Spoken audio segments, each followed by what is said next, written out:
Happy Wednesday, everybody. It's another Mike Talk here at Song and Sword. We proclaim Jesus with the song of grace and the sword of truth. You can find all that stuff out, what we believe, our vision, at songandsword.com. I invite you to go there. Also invite you to take this opportunity to change what you give in 2025. Maybe you've given for a long time. Go to songandsword.com, hit that donate button, and give us a monthly gift, give us a weekly gift, however often you get paid, or a one-time gift. It propels the ministry of Song and Sword Church.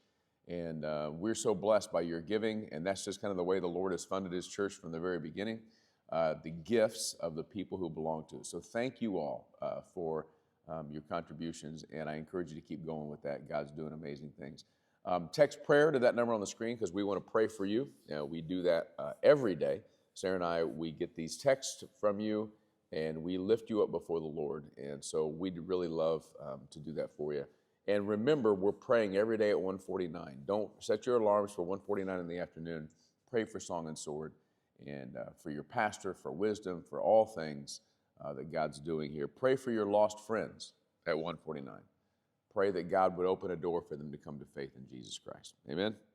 All right, Genesis chapter 26. We're making our way through Genesis, remember, because this Sunday I'm preaching from Exodus. Already got a good sermon cooking already. We just spent some time this morning studying some more for that from the book of Exodus. But we're in Genesis this week, and we're challenging one another to read a book of the Bible from the Old Testament every week. If you haven't started Genesis, it's not too late. It's only 50 chapters. I read 3 or 4 chapters last night right before I went to bed. While I was in bed, actually, just reading. And guess what? It's not that hard.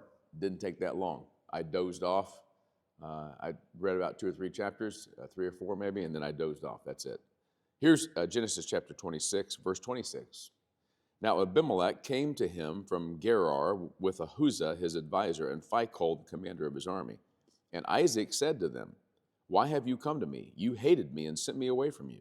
And they replied, "We have clearly seen how the Lord has been with you. We think there should be an oath between the 2 parties, between us and you.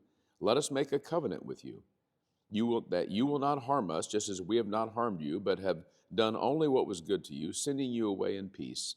You are now blessed by the Lord." So he prepared a banquet for them, and they ate and drank. They got up early in the morning, and they swore on oath to each other. Isaac sent them on their way, and they left him in peace.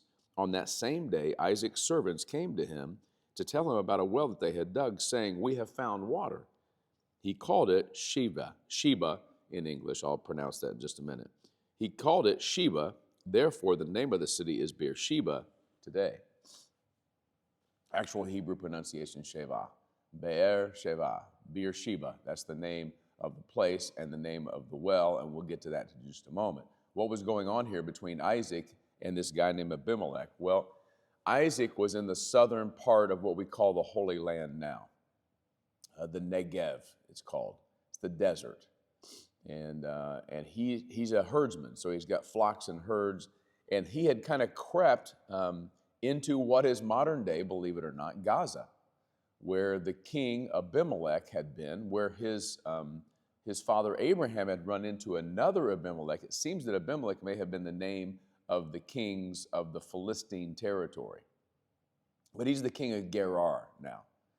And they had conflicted because Isaac's flocks and Abimelech's flocks had gotten closer and closer, feeding closer together.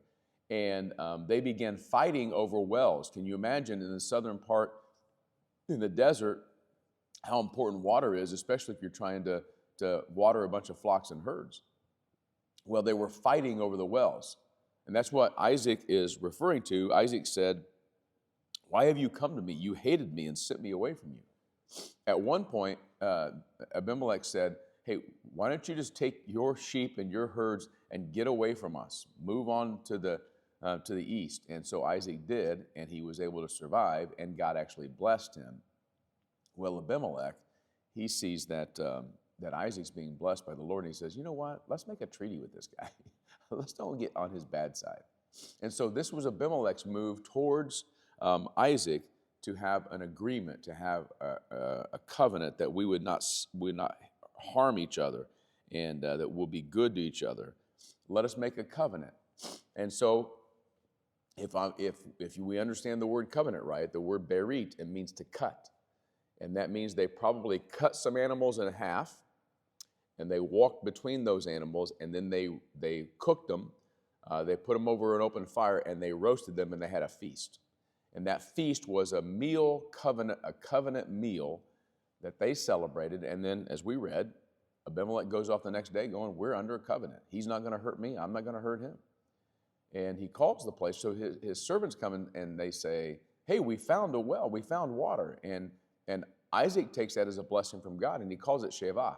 Now, Sheva is technically the number 7, but because 7 is a perfect number in the Old Testament, it means that it's something that has to do with a covenant or a promise. It's the perfect number of promise. And so Isaac calls the name of the well Beer-sheba, Beer-sheba. It's still there to this day. You can drive on the roads of Israel, the Holy Land, and you'll see a road sign that says to Beersheba. And that's still there to this day. Almost 2,500 years ago, Isaac names this well Beer-sheba. What's the point? The point is that Be'er, well of, Sheva, oath, is the same kind of covenant that you and I are under. God sent his son Jesus to be the living well, the living water. He bubbles up inside of us by his Spirit. There's a well today that's a covenant between us and God. It's a covenant of the 7, the well of the 7, or the well of the promise, that God is here to help us, not to harm us. And we learn that from this king, Abimelech and Isaac. God bless you guys. Happy Wednesday. See you tomorrow.